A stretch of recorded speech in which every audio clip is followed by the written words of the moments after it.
that's why I like the Eagles' chance to win this game, because they do have a team that can punch them in the mouth. They do have a team that can go through and they can really, truly go in there and punch them in the mouth, and they're going to have to deliver that knockout blow if they're going to win this championship. They're going to have to take this championship if they win this. Yeah, no, you're not wrong. Friends, countrymen, fellow degenerates, welcome to this edition of Bets and Buds. We're the Buds helping you catch your bets. I am Jason Smoking Token. I'm Bobby Light. Welcome to the Super Bowl edition of Bets and Buds, baby. We have made it. We are here. Super Bowl is upon us. The season's wrapping up. It's a sad occasion because football will be over, but it's a great occasion because the biggest game on earth is being played this week.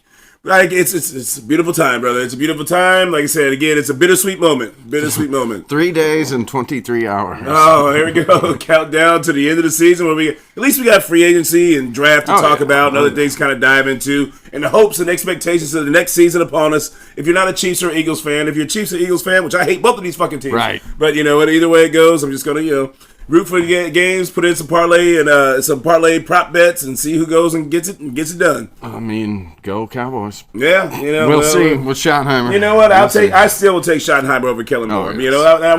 We'll dive into that as we get to the offseason because we'll have plenty of time to cover that. We have nothing else to talk about, but all these other sports we got to pretend to care about. We care about. I mean, we do. When speaking of other sports that we pretend to care about, I can finally bring back my fucking Lakers, baby. Yeah. My Lakers are back because Luka Doncic, the trade of the century so far at this point. With Anthony Davis getting traded to the Dallas Mavericks, Luka Doncic, one of the top 3 players in the league, MVP finalist, took them to the finals last year, got traded to the Lakers. The Lakers do what they normally do and always keep themselves a superstar on the team and keeping themselves in the buzz of the league. I don't even watch ball that much, and I knew that was a big-ass trade. Oh, that was huge, man. That was absolutely huge because this is one of those things that hopefully to turn the corner to lift that dark cloud of LeBron James over that franchise because, again, I've been a huge Lakers fan because I grew up hating the Celtics. I grew up hating the Pistons. Right. And the Lakers were always a team to be able to knock those guys off, and that's how my fandom was born. And then, of course, I'm a huge Kobe guy. As you see, rocking the 24. Got the Black Mama tat and homage to Kobe. So again, the Lakers are back, baby. The Lakers are back. They're going to build this team around Luka. I'm very excited. I got something to look forward to. Now, LeBron's going to finish the year here. Oh, yeah, he'll definitely finish the year. Probably finish next year with his son being on the roster to make sure his son keeps a job in the NBA. Okay. And that's a part of the problem with LeBron. That's why I don't like the dude, man. Because, again, selfish reasons, holding the organization hostage. That's why I like this move being made because this was a move to almost say, screw you, LeBron. This is the Lakers organization. This is bigger than you. Okay. This is bigger than anything you want to go. You're not hanging banners of in-season tournament trophies and all that type of stuff. We hang championship banners. That COVID trophy, the championship was, whatever. So again, I see this being a new promising mode in the Lakers' legacy now. I can go back and start watching the association again because, again, I kind of refuse to watch. Now, does this give them a chance to even maybe try for a title this year? It depends. The problem that's going to be tough for them is they don't have any bigs down low. Because when they traded Anthony Davis, they lost a lot of bigs down low. And let's see the chemistry between Luka and LeBron because they're both ball-dominant players. Right. That may actually make LeBron a little bit more, they kind of extend his game a little bit more just to the fact that now with Luka being able to be on the ball a little bit more and LeBron, if he can play that role, should be able to kind of maybe extend him a little bit because they're right now they're in a playoff spot. Right. Like they're not in a play-in spot; they're in a playoff spot right now. So as long as they hold pat, they still got a chance to get in the playoffs and make action happen. But the trade deadline doesn't end until tomorrow, so we'll see what happens as far as what other maneuvers and things teams have getting made. Because I know we're talking about Jimmy Butler getting moved. Yep. There's been talks of Kevin Durant going back to Golden State to play with Steph Curry. So there's a lot of things going to happen in the association. But you know what? Perfect timing for them on a down week with the NFL that they say, guess what? Let's put ourselves back in the news and make one of the biggest blockbuster trades you've seen in a long time. They're calling it the biggest trade in NBA history. Yeah, I mean, they're going to. I don't know necessarily maybe that, most surprising but maybe in this century it has been, But I mean, there's a lot of guys who talk about moving around. Now they're even talking about trading Giannis Antetokounmpo as a possibility, but Chris Middleton got traded today for Kyle Kuzma to the Washington Wizards. Okay. So yes, I mean, there's been some big moves that have been made here in the NBA. Stars getting shifted around, and this was justice getting made. So we'll dive into that after we get done with this. So let's go ahead and focus in on the big game, brother. Unless you got any Blues action for us. No, I mean they lost a game in overtime last night to a good Edmonton team. We all know Edmonton can score. A 3-on-3 situation, like Good luck. Yeah, good luck stopping it. Good luck. Good luck. You get the point. You're sitting 6 points out. You got 28 games left. It's not done yet. So you got the trade deadline coming up as well after the Four Nations tournament. So anything's still possible for this team. I mean, and you know, especially with hockey, you get in. Right. I mean, that's all you need is a chance. Go on a hot streak. We've all seen it. Yeah, so. all you need is a chance. There's been plenty of 8 seeds have gone on runs in the NHL playoffs. Yeah, this is the how Kings. hockey goes. Yes, that is how hockey goes. All right, brother. So what is your take on this big game here? Well, Eagles have still been – this line really hasn't moved much at all. No, it hasn't. Eagles are 1.5-point dogs. 48.5 is what I got on the over-under, too, as well. Who do you like in this, Bobby? Man, everybody knows Kansas City's going to win this game. But my rooting interest will be for the Eagles this year, obviously, because I can't stand Kansas City. I can't stand Mahomes. I can't stand Kelsey and the whole Swift thing. It's too much. You know, I hate the Eagles more than I do the Chiefs. But, again, my rooting interest really has nothing to do but based on the facts of just, like, analyzing this game back and forth and going down. I mean, this is going to be a really, like, close toss-up. This Eagles defense is legit. Yes. I mean, this Eagles defense is legit. So, okay, this is probably the toughest matchup Kansas City's going to see all season. It's the toughest matchup they've probably seen in the Super Bowl outside of when they played the Buccaneers. Right. I mean, and we know what happened against the Buccaneers. Yes, because Saquon is a wild card, man, because he's shown, I mean, I heard a stat today that they said that his average touchdown scored, he scored 20-plus touchdowns with all the regular season and playoffs combined.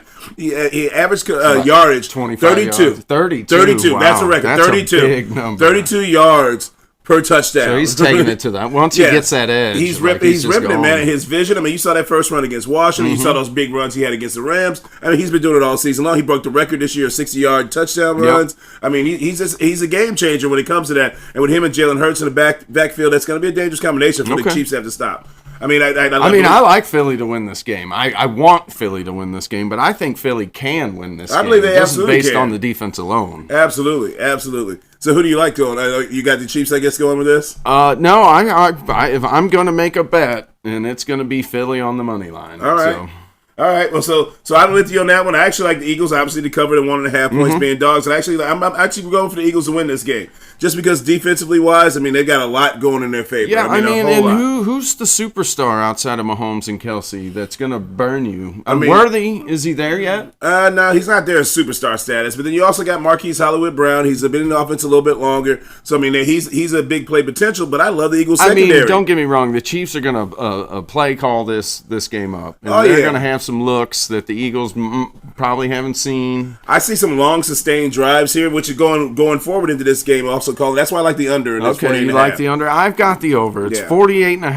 I mean, you're looking 24-25, 27-24 in that range. Yeah. See, I just like the under just because I see the possessions getting minimalized by long, sustained drives. Let's just hope we don't see 10-3. Yeah. Definitely. I don't see that happening, but we'll see what happens going forward in that. I mean, I just think, as far as like the long sustained drives, as long as there's no turnovers and defensive touchdowns, which that's the one thing that makes football always. That is the wild card. Yeah, that's the wild card always. That's an over-under killer. Any type of special teams touchdown. Yeah, any type of special teams touchdowns. Those things are killers every single time. Of course, and I think the other stat that I saw too, when you look at like the last, I want to say 2 years in the playoff games, I want to say it was 11 total. Like I think the Chiefs had 4 block kicks, 2 missed extra points.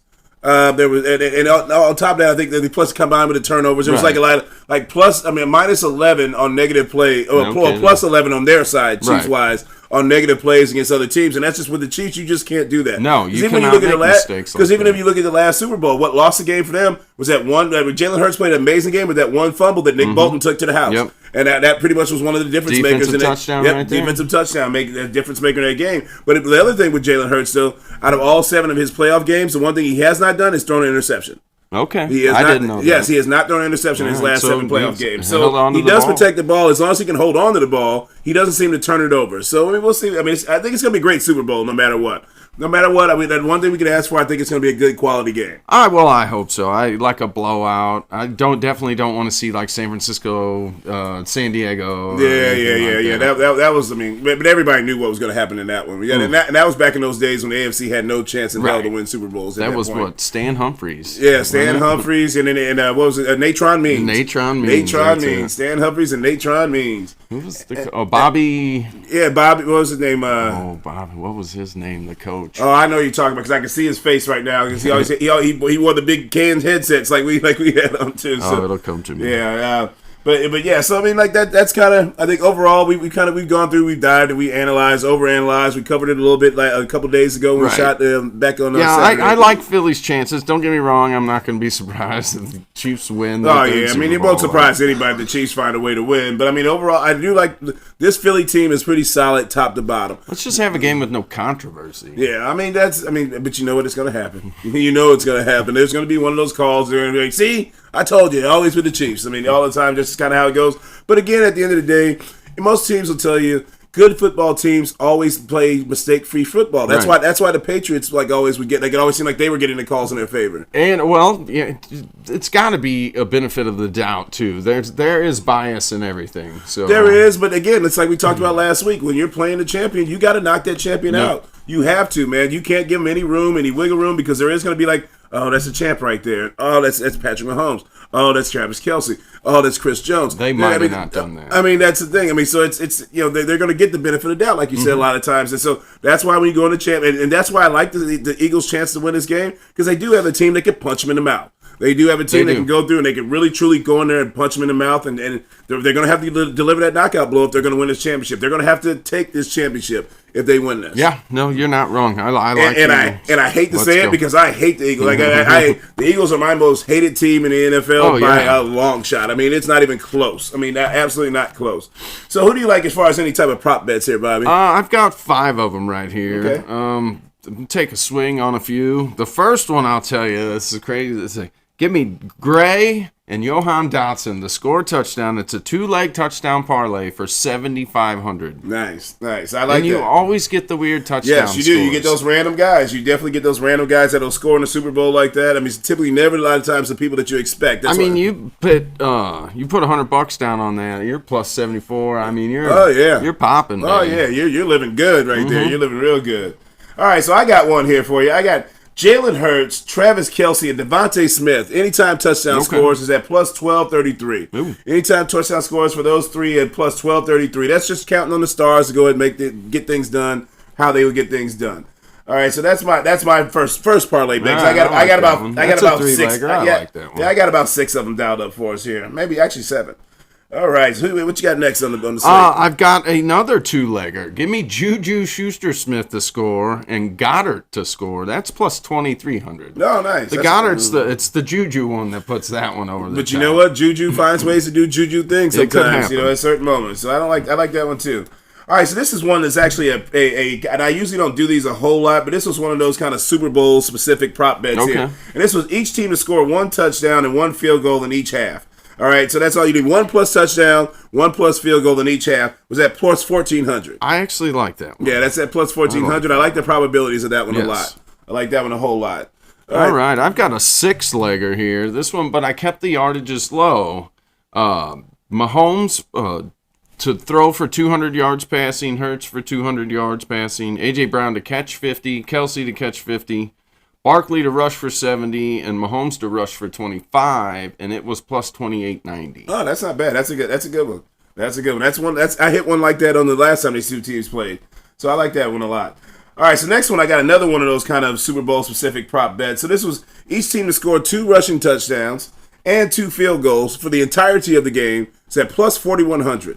2 rushing touchdowns from each team. Each team has to score 2 rushing touchdowns and 2 field goals. So it's at plus 4,100. All right. So you could still hit both of those bets feasibly. Yes, absolutely. All right. You got another one on the Yes, I do. So I'm going to bet Philly on the money line. Give me the over 48.5. Barkley to score, Kelce to score, plus 850. Oh, nice. Yeah, that's a solid one. That's one of those you're swinging for contact there. Just trying to get a hit. Yeah, you're swinging for contact on that one. I like that. All right, so I got a 6-leg parlay here for this one. This is all yardage based here. I always like to throw one of those, especially for the Super Bowl. I like Pacheco because Pacheco's kind of been that forgotten son over there in Kansas City because Kareem Hunt's taken over. But all he needs is 21.5 yards rushing. So he needs just one big pop. He needs 21. His over-under is 21.5 yards rushing. Kelsey over 60.5 yards receiving. A.J. Brown over 70.5 yards receiving. Xavier Worthy, combination between rushing and receiving over 62.5. Devontae Smith or Kareem Hunt, anytime touchdown. So either two of those guys, if they score anytime touchdown. And Dallas Goedert over 40 yards receiving. That was at plus 28.72. Oh, wow. Yeah, plus 28.72. So I like that one a lot. I like that one, too. All right, my last one is Kelsey over 60, Goddard over 60, Barkley combined rushing and receiving over 110, and then Jones from Kansas City for plus 2.5 on tackles and assists combined. Nice. So he's just got to get 3. And Bond plus 10.5 on tackles and assists. Yeah. Plus 1,100. Okay, I like that. That's a solid one right there. All right, so I got 2 more queued up for you. I got this one is one of those. This is a swinging for the fences big time here. I'm coming up with the bases loaded. I'm trying to knock it out the park here. So I got DeAndre Hopkins, first touchdown of the game. DeAndre Hopkins, first touchdown of the game. Then Jalen Hurts, anytime touchdown, plus 73.72. Oh, that's it? Plus 73.72. It's the Hopkins first. Yeah, it's the Hopkins. Yeah, so the Hopkins first touchdown. Jalen Hurts, anytime touchdown, plus 73.72 for just those 2 right there. So again, if Hopkins gets in the end zone first, again, they got those DBs are tough for the Eagles that's there. A meaty one. Yeah, the Eagles defense is tough right there. So you got to get in the red zone. He runs an out route, back shoulder fade, something like that. And D-Hop, he's got those big monsters' hands. Get there in the end zone, boom. And then after that, if he gets that first touchdown, all I need is Jalen Hurts to get in, push, right. Boom, and it's 73-72. I like it. All right, then my last one that I have for this game here, Justin Watson, anytime touchdown, and Dallas Goedert, anytime touchdown. That one is at plus 42.89. So if you're looking for some home run hits out there, those last 2 bets right there were the ones you're going to swing for the fences right there. So Justin Watson anytime and Dallas Goedert anytime touchdown, plus 42.89 through FanDuel.